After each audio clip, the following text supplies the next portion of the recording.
এরপর প্রশ্ন, বর্তমানে ছেলে মেয়েদের কোন লাইনে পড়াশোনা করলে আখিরাতের জন্য এবং দুনিয়ার জন্য জ্ঞান অর্জন করতে পারবো, জেনারেল, কমই নাকি ইবতেদায়ী? দেখুন,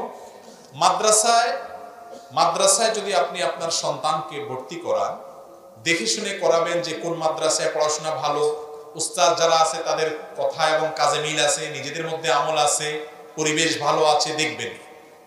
দিন যদি শিক্ষা দেন সন্তানকে, আপনার সন্তান কখনো ইনশাআল্লাহ খারাপ পথে যাবে না। এদেশের যত ধর্ষক, যত দুর্নীতিবাদ, যত লুটতরাজকারী, যত পাপাচারকারী, এদের মধ্যে মাদ্রাসার ছাত্র খুব বেশি পাওয়া যায়?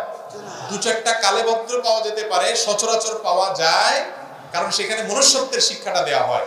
বলে এর মানে কি সব মাদ্রাসা পড়বে? না, সব মাদ্রাসা পড়লে, স্কুল কলেজে না পড়লে আমাদের যারা দিনের কথা বলছি তাদেরকেও তো অনেক সার্ভিস দিতে হবে। আমাদের ডাক্তার, ইঞ্জিনিয়ার দরকার আছে, সব রকম মানুষ দরকার আছে। একজন জেনারেল শিক্ষিত সন্তানরা করতে পারেন, কিন্তু দিনের ছোঁয়াটা যেন থাকে, আল্লাহর সাথে পরিচিতিটা যেন থাকে, এমন শিক্ষা প্রতিষ্ঠানে দিবেন যেখানে ঈমান হরণ হবে না, ঈমান নষ্ট হবে না, বেসিকটা ভালোভাবে দিবেন।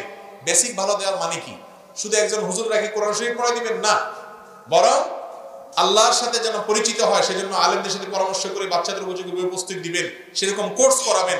এরকম তাদের ভিতটা যদি, ফাউন্ডেশনটা যদি ভালো করে গড়ে দিতে পারেন, আজকাল শিশুদের জন্য অনেক ভালো ভালো বই বের হয়েছে, অনেক কোর্স হচ্ছে।